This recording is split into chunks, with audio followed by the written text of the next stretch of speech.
Bonjour, c'est Ursule encore. Alors, je suis contente de vous retrouver.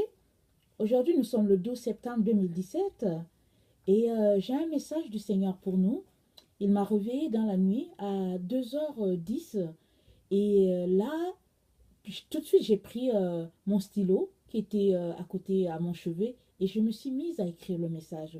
Au fait, ce qui m'a réveillée, c'est la parole qui était pleine dans ma bouche. Et je me suis réveillée et tout ce que j'ai pu faire, c'est noter ce message-là du Seigneur dont je vais vous en faire part tout de suite. Mais avant cela, j'aimerais commencer par une chanson. Et je m'excuse pour ma voix qui est un peu rauque depuis quelque temps, mais bon, le message quand même pourra être compris et puis saisi. Donc voilà. Bientôt le Seigneur va venir. Es-tu prêt? Bientôt le ciel il veut t'ouvrir. Es-tu prêt? Es-tu prêt? Es-tu prêt? Es-tu prêt pour l'éternité? Es-tu prêt? Es-tu prêt? Le Sauveur t'a-t-il racheté? Bientôt dans le ciel enlevé. Es-tu prêt? Tous les élus seront sauvés. Es-tu prêt? Es-tu prêt? Es-tu prêt? Es-tu prêt pour l'éternité? Es-tu prêt? Es-tu prêt? Le Sauveur t'a-t-il racheté? Donc voilà, je vais juste chanter deux strophes et puis donc que la question continue de tourner dans ta tête ou bien dans votre tête. Alors que le Seigneur nous aide à répondre à cette question-là, une question essentielle pour nous les humains, parce qu'une fois qu'on quitte la présence de Dieu et qu'on rentre dans le sein de nos mères, voilà, on est accueilli sur la terre et sur la terre, on doit accomplir notre destinée, sachant qu'un jour, on va retourner au Père. Donc voilà, on est vraiment dans ces temps-là critiques de l'histoire où bientôt le roi de gloire reviendra. Celui-là que nous aimons tant, notre Seigneur Jésus, celui qui a versé son sang pour l'humanité, il sera là. Alors sommes-nous prêts? Sommes-nous prêts pour l'éternité? Donc voilà, c'est une chanson très appropriée. Alors, donc voilà, sans tarder, je vais passer au message du Seigneur d'aujourd'hui, le 12 septembre. Donc voilà ce message que j'ai noté tout de suite là à 2h10. Ça dit ceci: préparez le chemin du Seigneur et aplanissez ses sentiers, dit le Seigneur. Que toute montagne soit abaissée et toute vallée comblée. Car mon salut ne tardera pas à se manifester devant toutes les nations, et ma gloire ne tardera pas à être vue de tous. Que l'homme d'iniquité quitte ses voies et retourne à l'Éternel qui lui pardonnera ses fautes et le lavera de ses péchés. Car si tes péchés sont comme le cramoisi, ils deviendront blancs comme la neige. S'ils sont rouges comme le pourpre, ils deviendront comme la laine. Oui, abandonnez vos voies et venez à moi, dit le Seigneur. Et ne dites pas en vous-même que vous avez encore du temps, car voici le temps de ma colère est là. Oui, le jour du Seigneur approche et il est même déjà là. Ardent comme une fournaise, qui pourra lui résister? Donc voilà, voilà la parole que j'ai reçue et puis bon, j'ai noté vraiment en quelques minutes, j'avais déjà fini de noter et puis c'était vidé. Tout ce que j'avais dans le cœur était vidé et puis bon voilà, j'ai dû me recoucher. Et c'est ça que le Seigneur avait pour nous aujourd'hui. Et j'aimerais quand même te demander, suite à cette parole-là, si vraiment tu penses que euh, les montagnes dans ta vie sont abaissées et si tu penses que les vallées sont comblées. Parce qu'au fait, le Seigneur ne cesse de venir à nous et de nous crier sa venue. Il ne cesse de nous démontrer son amour en nous disant « J'arrive, j'arrive, apprêtez-vous ». Est-ce que vraiment nous sommes prêts? Parce qu'au fait, le Seigneur aurait pu tout simplement se taire et puis nous surprendre tous. Mais son élan est tel, son amour est tel que dans un élan encore de compassion, il vient encore à nous et il nous le rappelle, il dit apprêtez-vous, j'arrive, j'arrive. Et maintenant, tu peux te dire que tu es prêt parce que peut-être tu as donné ta vie au Seigneur un jour, ou parce que tu vas à l'église, ou parce que tu es quelqu'un qui est bon, qui ne fait de mal à personne. Tu peux te dire ça. Mais j'aimerais te dire que, au fait, toutes les personnes qui sont prêtes ont une relation intime avec le Seigneur.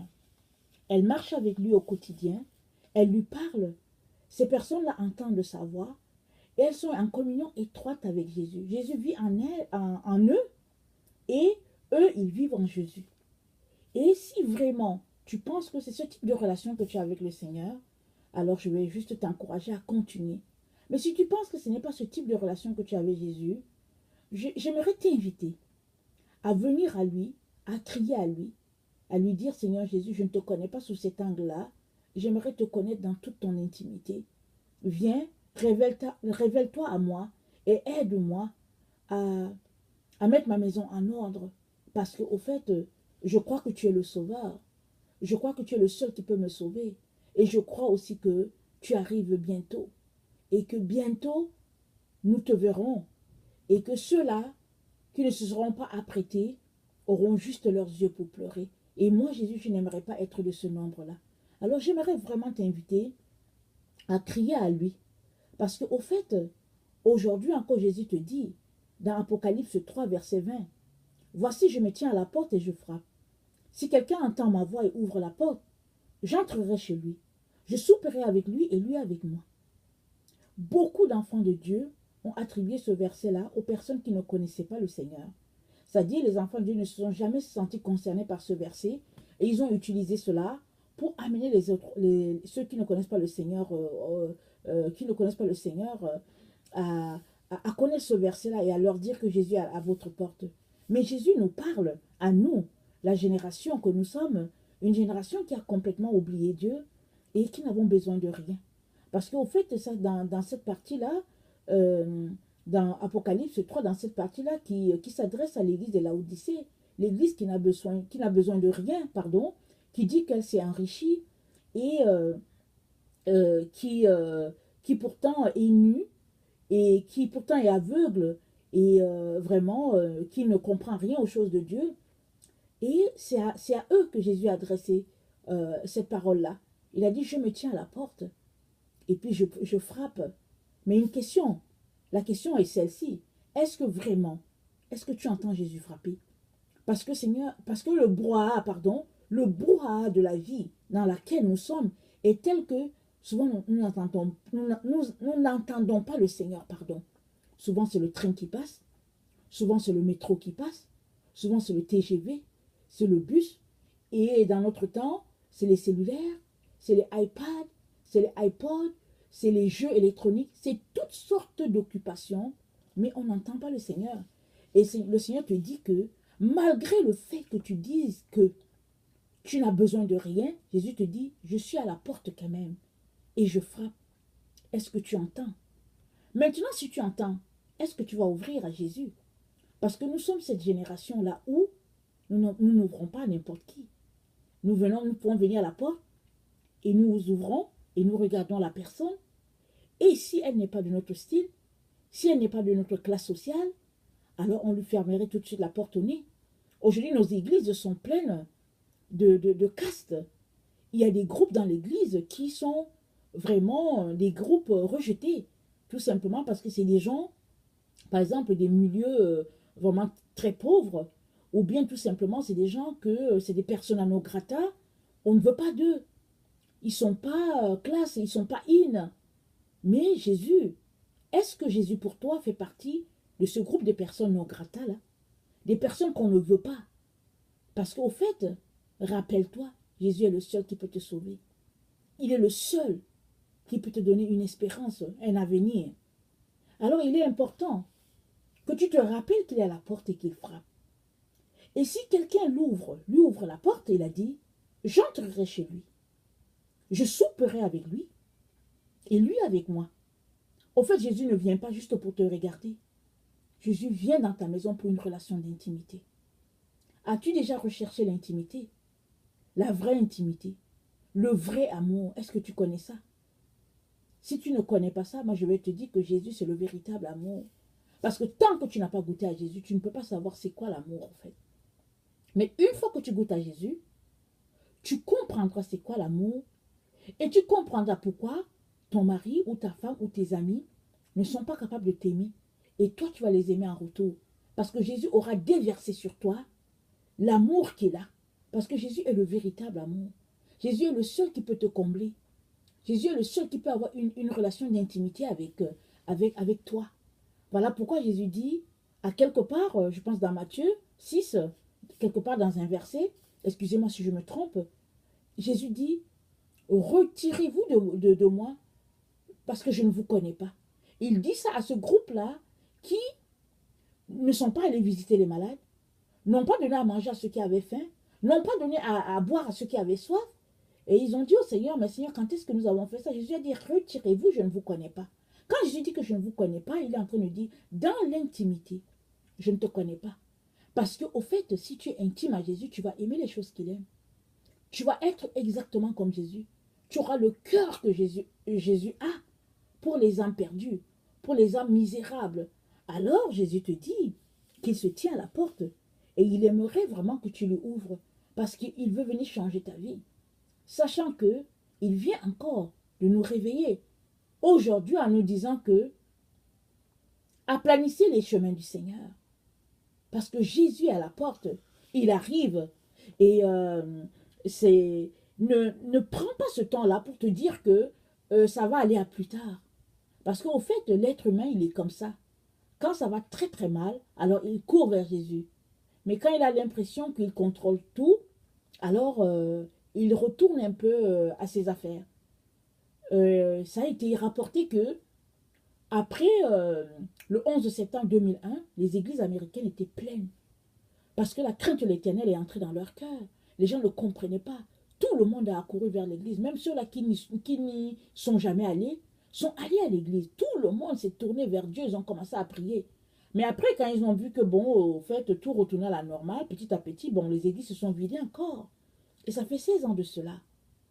Et je rappelle ça tout simplement pour dire que l'être humain est comme ça. Quand ça va mal, on court vers Dieu pour dire, oh Seigneur, sauve-moi. Mais la question, elle est celle-ci. Est-ce que ce jour-là, tu auras le temps vraiment de courir vers le Seigneur? Est-ce que tu auras encore l'énergie pour dire, Seigneur, sauve-moi? Ou bien est-ce que tu seras en vie? Parce que le jour du Seigneur est un jour terrible, dit la parole. C'est un jour ardent comme une fournaise, dit la parole. On ne sait pas qu'est-ce qui va arriver. Mais pour tous ceux-là qui ont donné leur vie à Jésus, pour tous ceux-là qui sont dans l'intimité du Seigneur, Jésus les gardera. Et nul ne les ravira de sa main. Et Jésus s'organisera, coûte que coûte, pour que ses enfants ne vivent pas un certain carnage. Parce que Jésus est là pour ceux-là qui n'ont pas eu honte de lui. Et je t'encourage, mon frère, ma soeur, si tu m'écoutes, je t'encourage à arrêter un peu tes activités et à te tourner vers le Seigneur. Quand bien même tu serais vraiment chef de service à quelque part, que tu aurais trop de choses à faire et que ta famille a besoin de cet argent-là pour vivre, je t'encourage à venir devant le Seigneur, à lui dire, Seigneur, aide-moi à me réveiller dans la nuit pour prier. Parce qu'au fait, si tu ne prépares pas ta famille, qui va les préparer? Parce qu'au fait, c'est le temps où nous devons prier. Nous devons intercéder pour nous-mêmes. Mais nous devons aussi intercéder pour les nôtres, nos familles. Mais nous devons aussi intercéder pour nos amis, pour nos voisins, pour tous ceux-là que nous connaissons, pour dire, Seigneur, aie pitié, garde-nous en vie. Seigneur, fais grâce, nous avons péché. Nous et nos enfants, nos amis, nous avons péché. Mais pardonne-nous. Alors l'heure est à la repentance. Je vous encourage vraiment à venir vous repentir devant le Seigneur, vous humilier devant sa sainteté, parce que Dieu a encore la place pour nous accueillir. Ses bras sont toujours tendus pour nous recevoir dans son amour. Et puis si toi tu ne connais pas le Seigneur, j'aimerais te dire que ce message est aussi pour toi. Parce que Jésus est mort pour l'humanité entière. Et Jésus a la place pour toi dans son cœur. Il veut te donner une place, il veut te donner un avenir. Il te suffit de venir à lui et de faire de lui ton sauveur. Merci.